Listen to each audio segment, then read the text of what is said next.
নমস্কাৰ, মই ৰঞ্জন চৌধুৰী। ইণ্ডিয়াৰ আটাইতকৈ পাৱাৰফুল মানুহ কি বুলি কৈছিলে? কোনো মোৰ বাল বাঁকা কৰিব নোৱাৰিব, কিন্তু বাল কোনোবাই বাঁকা কৰি দিছে। চাওক, এটা কথা আছে যে সময় বলৱান, সময় সদায় একেই ধৰণৰ নাথাকে। কিন্তু আজি যদি আপোনাৰ সময় কালি বা পৰহি যে মোৰ সময় নাহিব, তাৰ কি গেৰাণ্টি আছে?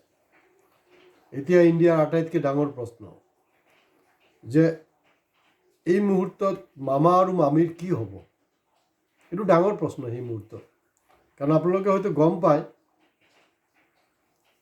আজি ৰাতিপুৱালৈকে যোনটো নিউজ আছিলে বাতৰি কাকতত, সেইটো যোৱাকালিৰ আছিলে যে তেওঁৰ যি বেলৰ কাৰণে এপ্লাই কৰিছিলে পৱন খেৰ, তেওঁ সেইটো মানে কৰিছে আৰু ৰিজাৰ্ভ থৈ দিছিলে। কিন্তু আজিৰ যোনটো একেবাৰে তাজা খবৰ, आज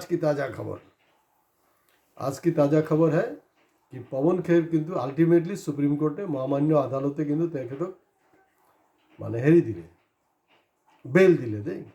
এতিয়া আৰু এই পাতাল সে ধুন নিকালেগা পেলেঙ্গা ফালনা ফালনা কিবা যি কৈ আছিলে চব বন্ধ। কথা এটা আছে অসমীয়াত যে কথাত কটা যায় আৰু কথাত বটা পায়।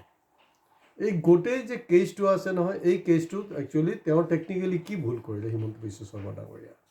কাৰণ তেওঁৰ যে আছে নহয় এডভাইজাৰ পবিত্ৰ মাৰ্ঘেৰিটা, যি শকুনিৰ ভূমিকা পালন কৰি আছে, তেওঁ ভালকৈ তেখেতক গাইড নকৰে। তেওঁ মানুহটোক উল্টা আৰু বিপদত পেলাই আছে।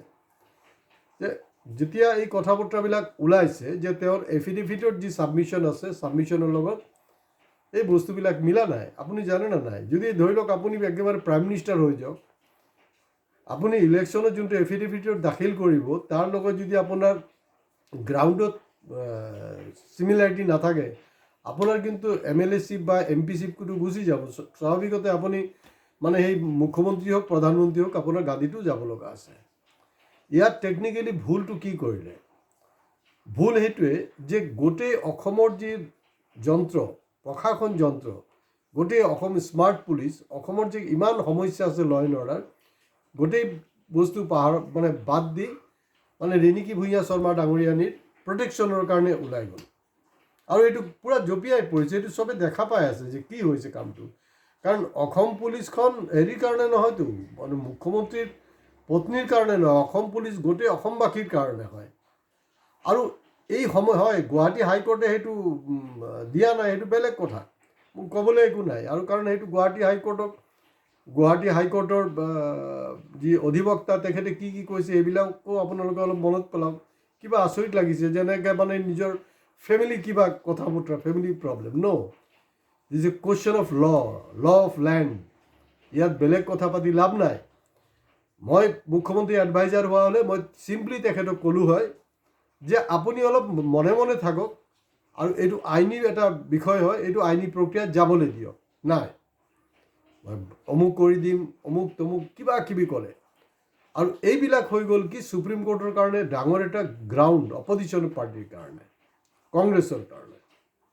কাৰণ এই সময়ছোৱাত, কাৰণ এনেইতো 2016 পৰা তেওঁ স্লেং ৱাৰ্ড, আনপাৰ্লামেণ্টাৰী শব্দ কৈ আছে, কিন্তু এই ঘটনাটো যেতিয়া খোলাচা হ'ল, দিল্লী আৰু গুৱাহাটী একে মানে দুটা চহৰত ছেইম ডে যেতিয়া প্ৰেছ মিট কৰিলে, গোটেই যে কথাবিলাক ফাদিল হৈ গ'ল,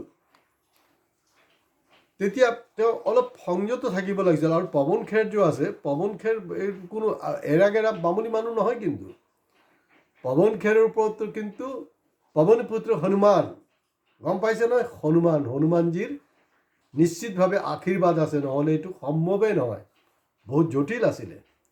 কাৰণ এই ইছ্যুবিলাকে কি হ'ল, সুপ্ৰিম কোৰ্টৰ কাৰণে তেওঁলোকৰ অপজিশ্যন পাৰ্টিৰ এটা গ্ৰাউণ্ড হৈ গ'ল যে তেওঁ যে একদম, কাৰণ ইয়াৰ আগতো সুপ্ৰিম কোৰ্ট, মহামান্য গুৱাহাটী হাইকোৰ্টৰো আপোনাৰ আছে হিমন্ত বিশ্ব শৰ্মাৰ সম্পৰ্কে তেওঁ যে হেট স্পীচবিলাক দি থাকে, এইবিলাক প্লাছ পৱন খেৰৰ গোটেই ঘটনাটোক লৈ যি ধৰণে মানে একেবাৰে অশোভনীয়, অশ্লীল, অসাংবিধানিক কথা বতৰাবিলাক পাতিছে, এই এণ্টায়াৰ বস্তুবিলাক কিন্তু পৱন খেৰৰ ফেভাৰত গুচি গ'ল। আৰু এতিয়া কি হ'ব? এতিয়া মামা মামীৰ কি হ'ব? সেইটো হ'লগৈ ডাঙৰ সমস্যা। মামাৰ কি হ'ব? কাৰণ এইটো বিজেপি মেজৰিটি পালেও বা হৰ্চ ট্ৰেডিং কৰি যদি চৰকাৰখন বনায়, এতিয়া হাইকমাণ্ডৰ চিন্তা হ'ব যে সি মুখ্যমন্ত্ৰীশ্বিপ কিমান দিন থাকে, 5 বছৰ কাল সি কৰিব পাৰিবনে নাই।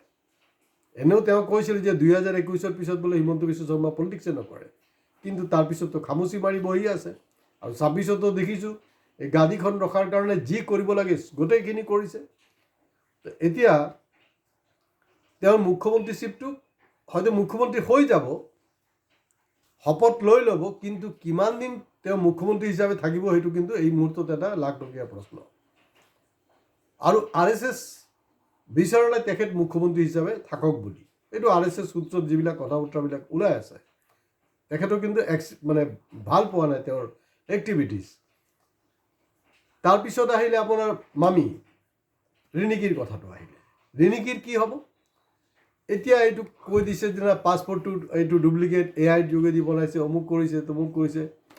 চাওক, এটা না এটা সময়তে বস্তুটো ইষ্টাব্লিছড হ'ব, কিন্তু এই মুহূৰ্তত আৰু কোটিটকীয়া প্ৰশ্নটো হ'ল যেতিয়া সঁচাকৈ ইষ্টাব্লিছড হ'ব যে মামীৰ প্ৰপাৰ্টি বিদেশত আছে, যিটো এফিডেভিটত দাখিল হোৱা নাই, তেতিয়া কিন্তু ইণ্ডিয়াৰ আটাইতকৈ পাৱাৰফুল মানুহ কিন্তু একোডাল কৰিব নোৱাৰিব। তো আল্টিমেটলি দেখিছোঁ যে তেওঁ যে কৈ আছিলে, দাম্বালি মাৰি আছিলে যে কোনো মোৰ বাল ভি বাঁকা কৰিব নোৱাৰে হিমন্ত বিশ্ব শৰ্মা ডাঙৰীয়া, আপুনি এতিয়াতো নিশ্চয় গম পালে যে ইণ্ডিয়াৰ সুপ্ৰিম কোৰ্ট কিন্তু আপোনাৰ নিচিনা মানুহৰ বাল বাঁকা কৰি দিব পাৰে।